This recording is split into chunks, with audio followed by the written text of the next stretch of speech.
Inilah bentuk perkebunan terluas di Indonesia. Semua orang mengetahui tanaman ini. Sebuah komoditas penyumbang ekspor terbesar di Indonesia selain minyak dan gas. Menurut data dari Badan Pusat Statistik pada tahun 2021, nilai ekspor produk mencapai 28,61 miliar US dollar yang menunjukkan besarnya kontribusi sektor ini terhadap perdagangan dunia. Namun fakta ini tidak semanis apa yang diperoleh petani kelapa sawit di Desa Sungai Jernih, Kabupaten Tebo, Kota Jambi, Sumatera. Tempat pengolahan minyak mentah yang terbatas, harga jual yang tidak menentu, ditambah akses jalan menuju tempat pengolahan minyak yang rusak, mengakibatkan ketidakstabilan ekonomi yang berdampak pada jumlah produksi dan kualitas produk mereka. Inilah keluh kesah petani kelapa sawit.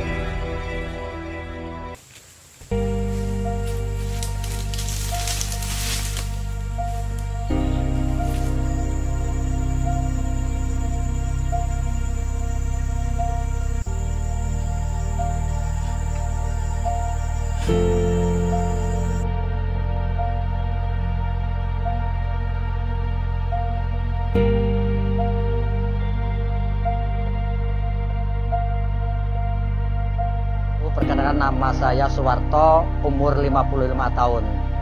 Saya menjadi petani kelapa sawit pada tahun 2000. Yang dihadapi petani kelapa sawit yang terutama yang di saat sekarang ini yaitu masalah turunnya harga dan tonase turun, harga pupuk terlalu tinggi. Ya di saat sekarang ini masalah akses jalan karena pabrik itu terlalu jauh. Dan jalan itu jalan perusahaan, memang di saat sekarang ini ada kendala. Kadang jalan yang terlalu lubangnya terlalu dalam, akhirnya ada kendala kurangnya kecepatan istilah setor ke pabriknya itu. Ada keterlambatan. Jadi di saat awal puasa itu kan harga tuh di petani masih 2.200. Di saat sekarang ini tinggal ke petani itu 1.400, itu pun belum dipotong upah panen. Jadi potong upah panen itu kurang lebih 200 per ton, jadi tinggal 12.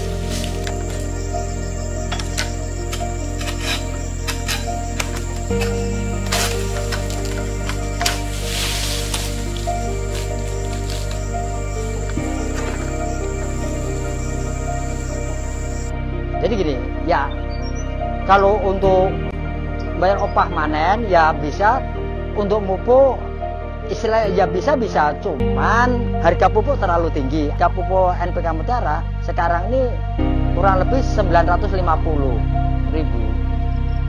Akhirnya dalam pemupukan kurang maksimal aturan. Dalam per tahun itu setidaknya 2 aplikasi 3 macam pupuk. Sekarang tinggal 1 aplikasi pun baru 2 jenis pupuk, antara pupuk tunggal dan pupuk majemuk. Sangat berpengaruh di saat sekarang ini. Tanaman tuh kalau nggak dipupuk kan ibarat orang kan nggak makan. Jadi ibarat orang kalau makan tuh kan buang air besar tuh kan pasti lancar. Jadi kalau sawit itu nggak dipupuk, kurang pupuk, itu kan kurang maksimal. Ada buah cuman kurang besar. Aturan berat janjang per janjang tuh biasanya 30 kilo, akhirnya paling-palingnya 15 kilo. Jadi sangat berpengaruh, kurangnya pupuk itu berpengaruh turunnya tonase. Ya alhamdulillah, saya hidup di lingkungan perkebunan kelapa sawit, tapi ada suka dan dukanya. Ya sukanya di saat kalau harga masih 2.200 masih damai, apalagi di saat harga 3.300 itu memang petani kelapa sawit itu sejahtera, keinginan tercapai.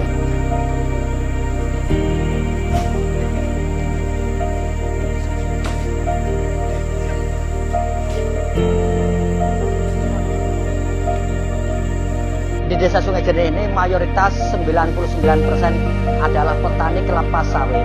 Jadi di saat sekarang ini turunnya harga, turunnya tonase ini, jadi kebutuhan keinginan itu tinggal kita yang nyetir tuh. Tadinya seandainya ada keinginan yang agak berlebih, ya tertunda. Misalnya seandainya tadinya keinginan tuh mau pengen kemewahan yang apa, tertunda. Kalau disesuaikan dengan harga pupuk seperti ini, setidaknya kalau sawit tuh harga tuh dalam per ton paling enggak tuh masih di angka 2000 kan gitu. Jadi masih untuk kebutuhan dan untuk pemupukan masih aman, nyaman. Dan memang ya di jalan perusahaan sangat menjadi faktor utama kendala. Karena apa? Kadang antri panjang, mobil tuh mau keluar tuh kadang-kadang antri dan nunggu di saat musim hujan. Sekarang kan curah hujan masih lebat, masih tinggi, curah hujan masih tinggi ini. Jadi kadang banyak yang lubang-lubang tuh, dan lagi pula pabrik itu terlalu jauh. Yang terdekat aja pabrik itu kurang lebih 30 kilo ya, itu yang paling dekat, ada sampai 50 kilo dari kebun ini. Jadi ada kendala yang perlu dikendalikan, faktor turunnya tonase, turunnya harganya. Kebetulan saya tetap menekuni di bidang pertanian perkebunan berupa kelapa sawit. Di samping itu saya tetap bertani di pertanian hortikultura sayur mayur dan umbi-umbian untuk meningkatkan perekonomian sumber daya pangan. Jadi gini, kalau sumber daya ekonomi alhamdulillah ya udah aman, tinggal penyetiran uang keuangan itu. Cuman dari saya sebagai petani kelapa sawit tetap ada sampingan bercocok tanam hortikultura sayur mayur dan umbi-umbian. Dan kebetulan saya pun menjadi pendamping pertanian hortikultura sayur mayur dan umbi-umbian di Desa Sungai Jeni ini untuk menutupi kebutuhan-kebutuhan keinginan yang tadinya ingin ini, ingin itu. Jadi bahan baku sekarang tuh alhamdulillah yang dari sayur mayur udah bisa metik sendiri, yang umbi-umbian itu bisa panen sendiri. Jadi akhirnya untuk mengurangi pengeluaran yang uang yang dari hasil sawit itu.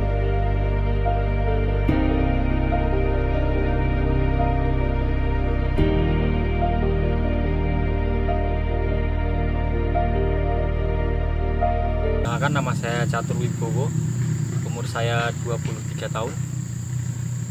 Saya menjadi sopir sejak saya lulus SMA, kira-kira sekitar 4 tahun yang lalu. Kalau kendala yang dihadapi itu banyak mas, karena kita kan mainnya di lahan ya, kita mainnya di hutan, jadi dari jalan rusak, terus kendaraan trouble. Ada juga kadang mobil itu kejebak di dalam hutan, nggak bisa keluar karena jalannya licin, macam-macam lah. Kadang juga terguling juga gitu kan.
Kalau upah itu kita kan mainnya kalau di sini per ton ya mas. Kalau per ton itu sekitar Rp20.000.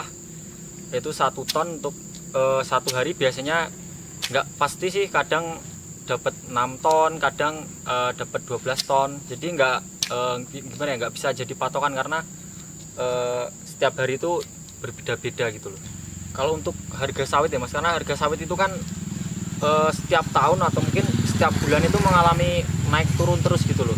Jadi kalau menurut saya sih harga itu benar-benar mengecewakan lah.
Karena kadang kita bisa gimana ya, nggak ketemu lah sama solar, karena solar kan sekarang juga mahal.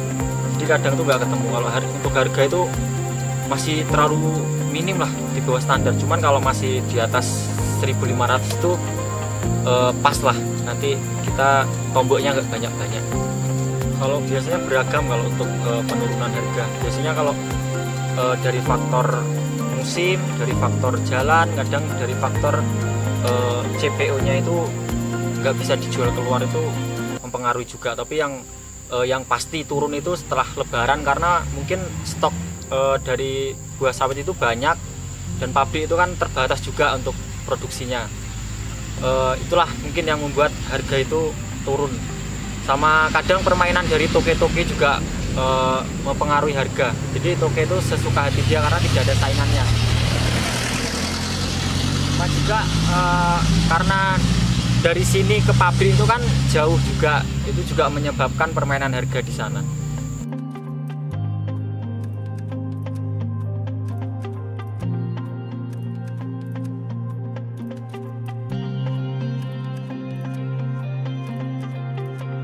Kan nama saya Alifrido, umur 26 tahun, sejak 2008.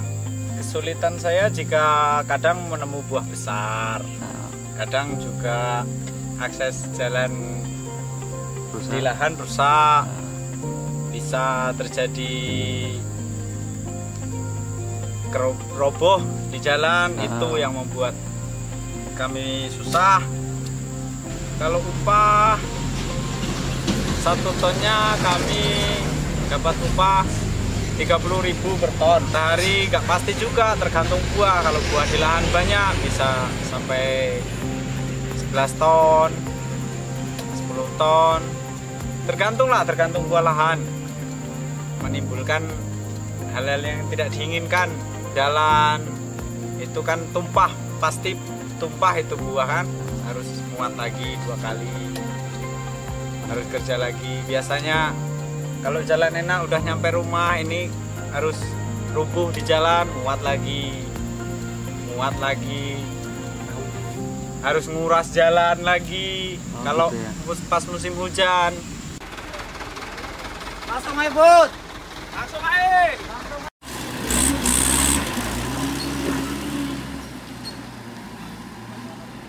Perkenalkan, nama saya Hamzah Khairil Anwar, umur saya 22 tahun, menjadi buruh pengangkut sawit sejak saya SMP atau kalau nggak salah 2017.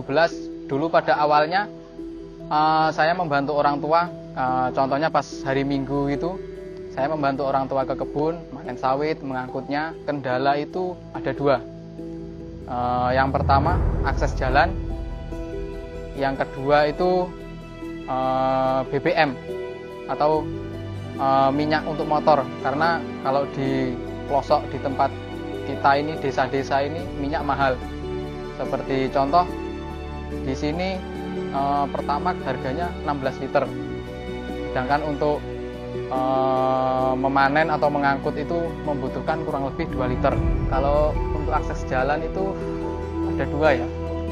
Yang pertama itu yaitu tadi jalannya susah, tergenang air. Yang kedua jarak tempuhnya, yaitu kadang kita dapat yang jaraknya dekat, misalnya ladang kita di sini, tempat penimbangannya 100 meter dari sini.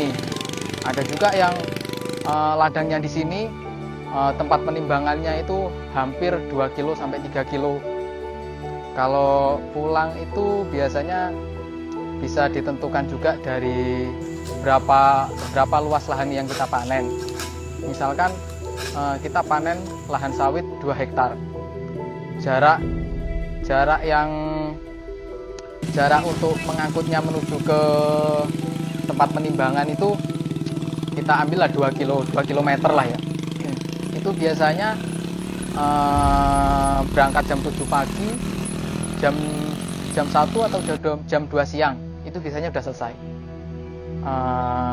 Kalau di sini ya, di daerah saya ini, itu yang pertama tergantung si pemilik lahan sama tonase. Kalau pemilik lahan itu, kalau di sini normalnya itu 250.000 per ton sampai 300.000 per tonnya. Kadang kalau misalkan akses jalannya jauh, jalannya susah, itu biasanya masih ditambah lagi. Jadi kalau untuk upah itu tergantung si pemilik lahan. Kalau biasanya kalau di sini ya itu tadi 250 sampai 300.000. Ya benar. Ya, kalau dibilang cukup atau enggaknya sih sebenarnya kurang ya. Karena untuk sawit ini biasanya yang paling dirugikan itu ya kayak kami ini, pengangkutnya atau ojeknya. Karena otomatis kalau jauh, bensin yang kita pakai semakin literannya semakin nambah. Kemudian untuk motor itu ya kalau jalan susah sering rusak.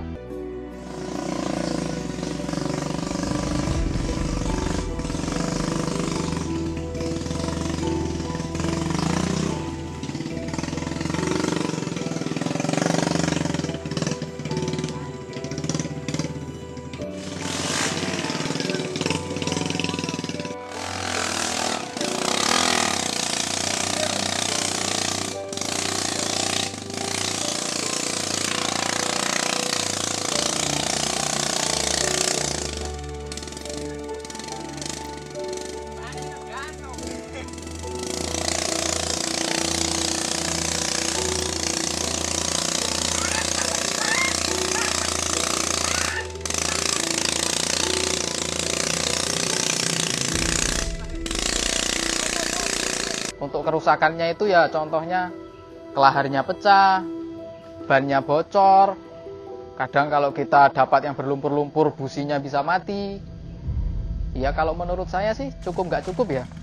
Sebenarnya kurang, tapi ya namanya itu udah aktivitas yang harus kita jalani, ya mungkin dijalanin aja. Kalau saya sih per 2 minggu atau 3 minggu, 1 bulan lah, itu biasanya saya ganti oli. Untuk ganti oli itu 50.000. Dan kalau untuk kelahar roda, ya entah roda depan atau roda belakang, itu biasanya per berapa ya? Per 2 bulan lah, atau per 1,5 bulan itu biasanya udah ganti. Itu untuk kelahar itu 25.000 satunya. Biasanya depan itu pakai 2, belakang pakai 2, jadi 4. 100.000. Jadi mungkin ya untuk perawatan motor yang pasti itu kurang lebih per bulannya itu 200.000 untuk motor. Ya benar, akses jalan itu menjadi hambatan yang paling besar kalau yang kerjanya sebagai pengangkut kayak saya ini. Yang kuharap dengan sangat di desa Sungai Jari atau di Muara Tabir ini, kalau ada pabrik sangat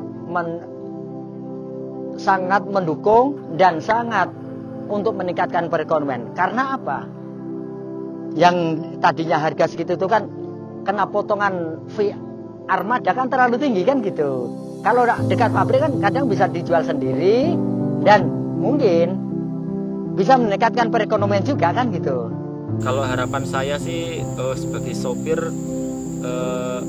mungkin upah sopir naik yang pertama ya. Yang kedua pemerintah itu harus bantu juga untuk jalan ya, karena kita sebagai sopir itu kadang sampai tidur di jalan, kadang sampai apa ya mau ke pabrik itu sampai penuh lumpur gitu karena jalannya tuh jelek, kadang terguling juga. Jadi diharapkan itu kalau di daerah sini itu ada pabrik, jadi harga itu bisa sesuai dengan harga yang ditentukan oleh pemerintah. Harapan kami semoga petani tahu, toke tahu, sopir tahu untuk menaikkan upah tenaga muat lah. Mohon diperbaikilah jalannya. Kalau harapan kedepannya itu ya saya nggak muluk-muluk, ya namanya di lahan ya. Kita nggak seperti di kota atau jalan akses besar. Kalau jalan itu pasti buruk. Karena namanya di lahan, di ladang, pasti buruk. Kalau harapan saya mengharapkan harga sawit ini normal atau nggak naik turun. Karena kalau harga sawit normal, otomatis upahnya itu bisa bertambah. Kalau untuk jalan, saya nggak berharap lebih. Karena ya yang namanya di lahan itu tadi, jalan pasti tetap ada yang buruk, nggak semuanya jalannya udah dicor atau halus gitu. Mungkin itu tadi harapan saya, agar harga sawit itu bisa normal, nggak naik turun, agar upah kami itu bisa dinaikkan. Perjuangan sejati di balik setiap hamparan kelapa sawit yang tumbuh subur. Terdapat cerita penuh pengorbanan dan dedikasi para petani kelapa sawit. Mereka tak kenal lelah, terus berjuang di bawah terik sinar matahari. Di balik semua perjuangan itu, terdapat harapan besar para petani kelapa sawit agar harga kelapa sawit terus stabil dan akses jalan yang rusak dapat diperbaiki untuk menunjang kesejahteraan mereka. Kita tidak bisa mengabaikan bahwa petani kelapa sawit adalah garda terdepan dalam memenuhi kebutuhan dunia akan minyak dan produk turunannya. Dari produk sabun hingga makanan, kehadiran mereka meluas memberikan manfaat global yang tak terhitung.